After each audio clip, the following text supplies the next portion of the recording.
Olá a todas e todos, tudo bem com vocês? Espero que sim.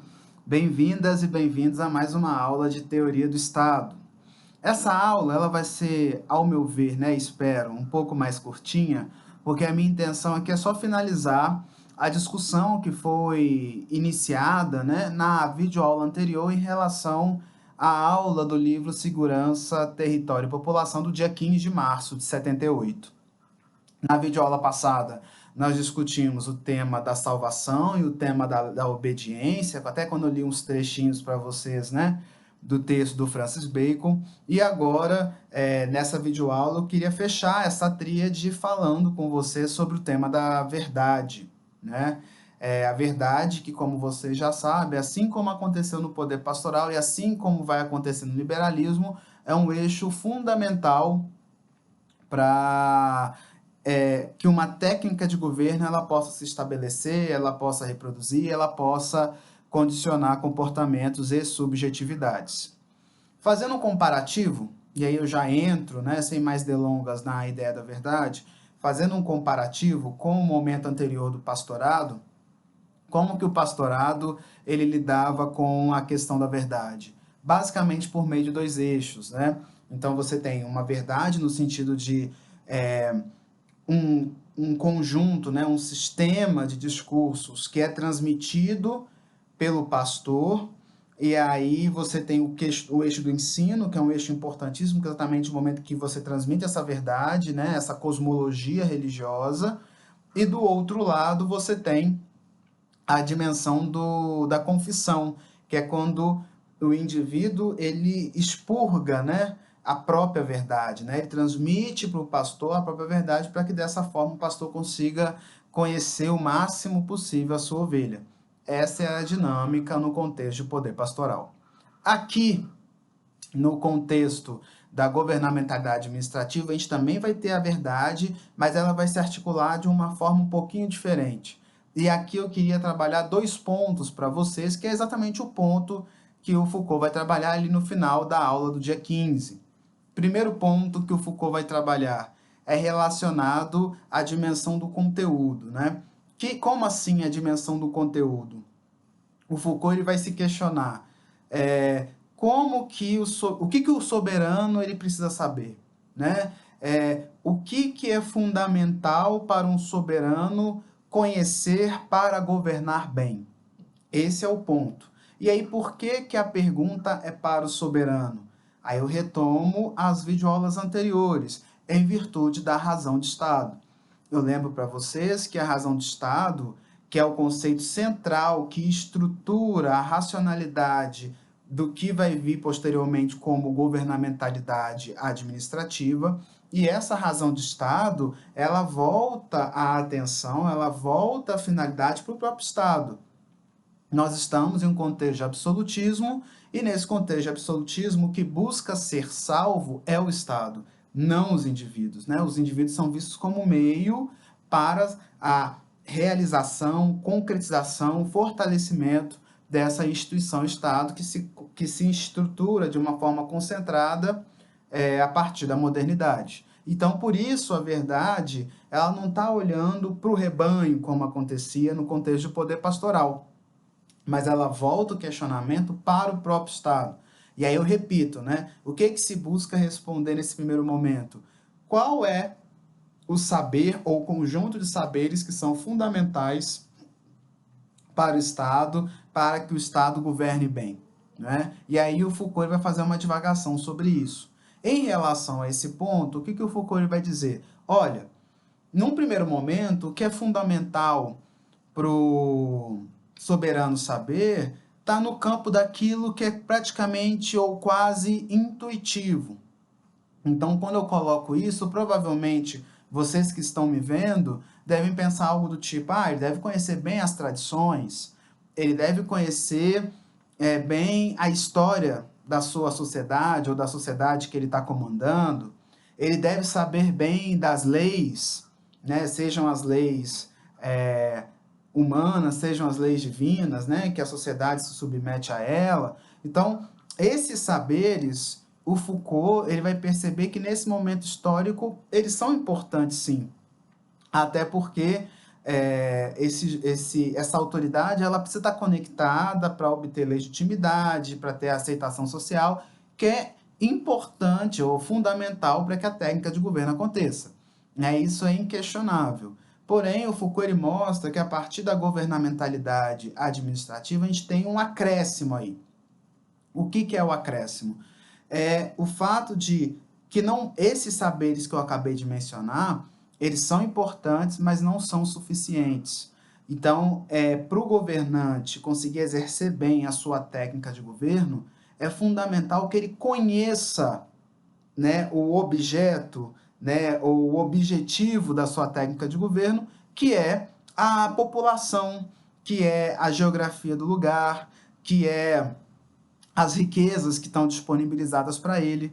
Então, tentando organizar minha forma melhor, quando eu falo aqui em verdade, eu também estou me referindo ao contexto em que o poder político é exercido.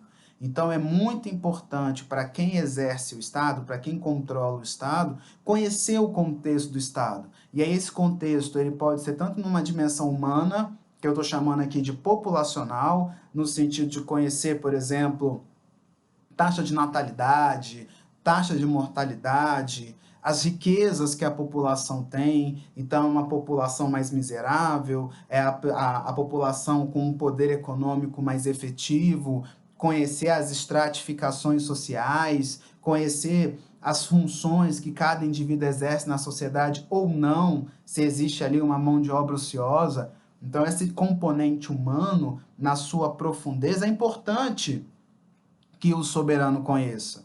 Um outro ponto, né, a dimensão geográfica. Então, saber também, por exemplo, a extensão territorial que faz parte ali, né, que está sob o seu domínio, conhecer as características geográficas, qual que é a característica climática, né? Nós temos que tipo de solo, que tipo de bioma, né? Que tipo de agricultura que pode ser feita, que tipo de atividade extrativista pode ser feita. Isso também é importante, nessas características geográficas, climáticas. No mesmo sentido, entender como que esses dois outros componentes, né, a dimensão populacional, a dimensão da estrutura geográfica, interagem entre si, e aí a gente entra num terceiro ponto, que é o ponto da circulação. Então, como que as pessoas, os grupos, eles circulam dentro do território, né? No mesmo sentido, como que esses grupos, ele utiliza o espaço geográfico ao seu redor. Percebam que essa dinâmica social, esses fluxos sociais, são importantíssimos para um poder político, para que ele possa exercer bem as suas técnicas de governo. Então, tentando fazer um comparativo, né, em exemplos, percebam que quando você pensa, né, um governante no Japão, ele vai ter uma estratégia, ele vai ter uma dinâmica de governo diferente. Por quê? Porque a população ali tem uma singularidade, as características geográficas, climáticas também têm uma singularidade. No mesmo sentido, a questão da circulação dentro do território também tem uma singularidade. É diferente, por exemplo, da Austrália, que é diferente também do Brasil. Então, cada região tem a sua singularidade e não pode existir um padrão de governo. Existe sim uma principiologia comum, uma estruturação comum, mas como isso vai se dar na prática, depende muito de cada caso. Então, por isso que o governante, querendo governar bem, né, se desvincula, e lembrando que governar também está ligado a esse domínio do corpo, da subjetividade, da esfera privada pelo âmbito público, é importante conhecer essas outras camadas, né? Não somente as primeiras que eu disse para vocês, por exemplo, lei, tradição, história. Esse campo ele pode ser importante quando o Estado ele quer reinar, mas na lógica de governo ele precisa ir além, né? Isso por si só não é suficiente. Então, esse é um primeiro ponto. Vocês podem se perguntar, mas como que eu sei disso? Né? Como que eu conheço as características geográficas, como eu conheço as questões de circulação, como que eu conheço as questões populacionais?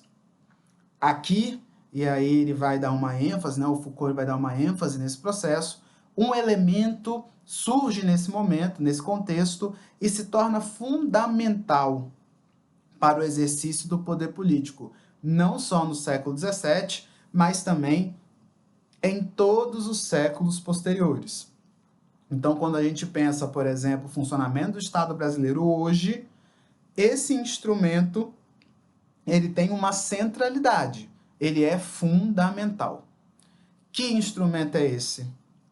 A estatística, né? Então, a estatística é exatamente o instrumental prático que os estados vão utilizar para obter esses saberes, para conhecer o contexto ao qual eles estão inseridos e que está subordinado a eles, né? Então, é conhecendo que eu consigo governar de uma maneira mais adequada.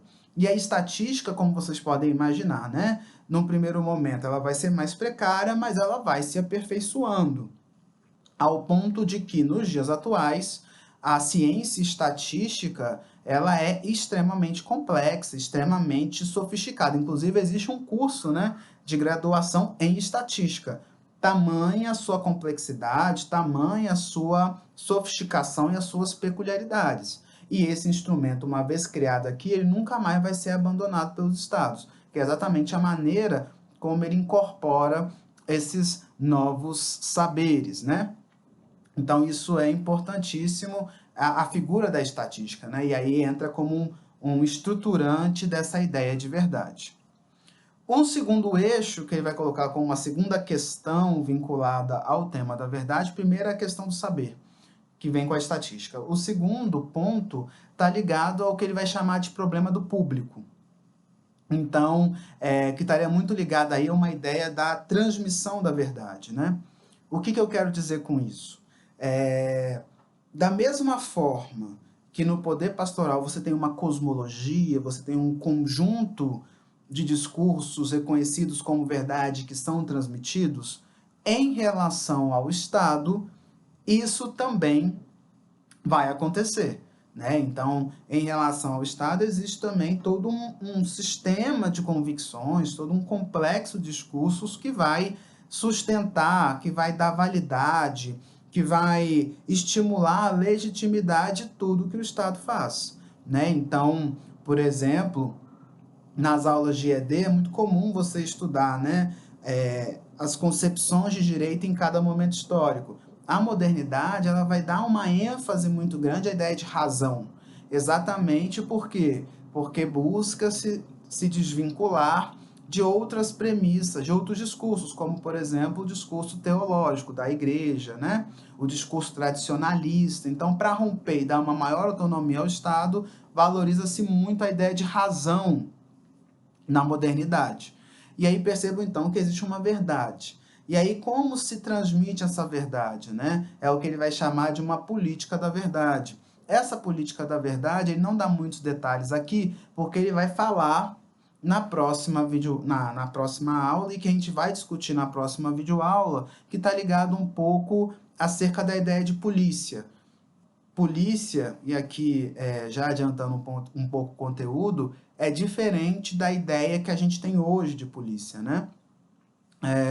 Hoje a gente tem uma ideia de polícia muito restrita, mas na época do século XVII, a polícia ela tinha um papel mais ampliado, né? De manter um equilíbrio nos vários processos sociais. Ela não se reduzia a um aparelho repressivo. Isso vai acontecer a partir do século XVIII, com o liberalismo. Mas, enfim, isso não é o ponto. O que é importante aqui é, primeiro, a questão da estatística, segundo, a ideia de que esse discurso que sustenta esse Estado moderno, muito pautado numa ideia de razão, e precisa ser transmitido para as pessoas e convencer e ser assimilado pelas pessoas. Como se faz isso? Política da verdade. E como que essa política da verdade é materializada? A partir da ideia de polícia. Não vou explicar aqui, porque isso vai me demandar muito, eu vou deixar para discutir na próxima videoaula, tá? Mas, assim, para um início de conversa, tenho a ideia que o Estado também tem essa preocupação de fazer com que esse discurso seja transmitido para as pessoas, que essas pessoas interiorizem esses discursos e, por fim,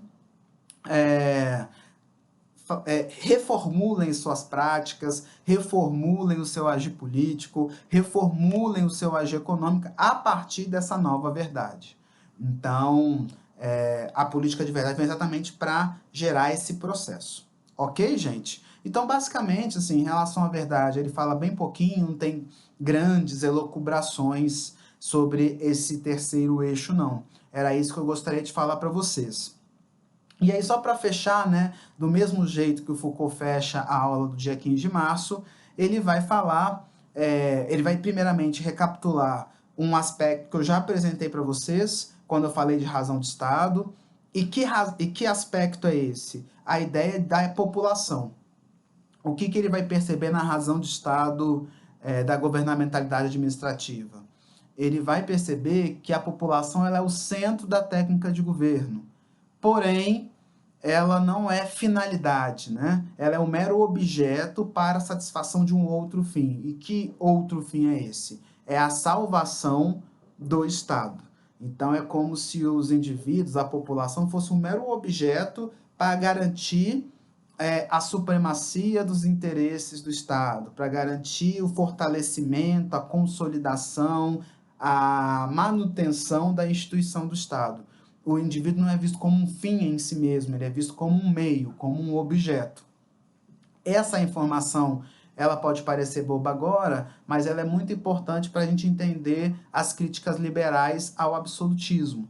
Porque quando vem a governamentalidade liberal, quando vem todo um pensamento, né, do liberalismo filosófico, político, etc., qual que é um dos pilares? Exatamente ver o indivíduo como fim em si mesmo, rompendo com uma dinâmica de saber, com uma dinâmica de verdade, que coloca o Estado como centro.